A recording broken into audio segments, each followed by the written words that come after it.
Magandang hapon! Kumusta po? Narito po ulit ang update natin para sa lagay ng ating panahon.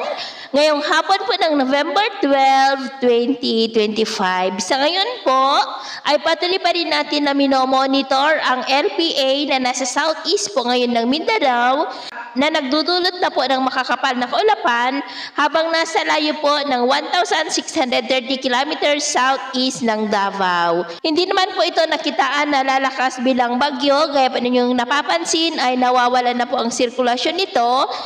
Indikasyon po iyan na papahina na pero nakapalob po ito sa Intertropical Convergence Zone na magdudulot pa rin ng mga isolated rains sa ilang bahagi po ng Mindanao lalo na sa susunod pa na mga araw.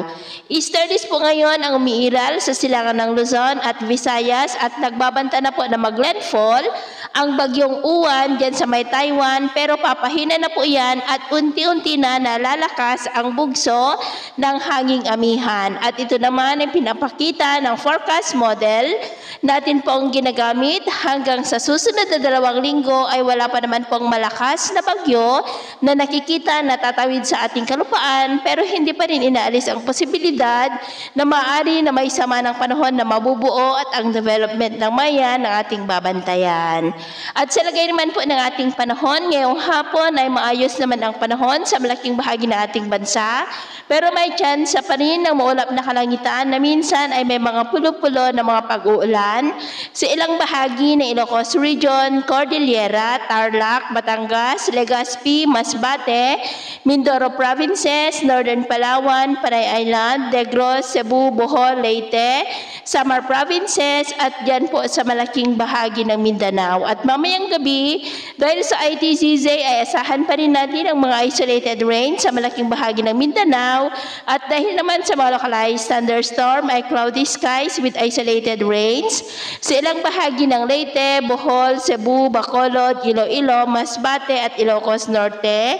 Kaya mag-ingat po tayo sa mga banta ng mga pagbaha at pagguho ng lupa. Sa atin naman pong mga baybayin, dahil pa rin po sa epekto ng bagyong Uwan, ay iwasan na po muna natin ang papalaot o pupunta sa mga baybayin ng Batanes, Babuyan Islands, baybayin ng Cagayan at buong kanlurang baybayin ng Luzon.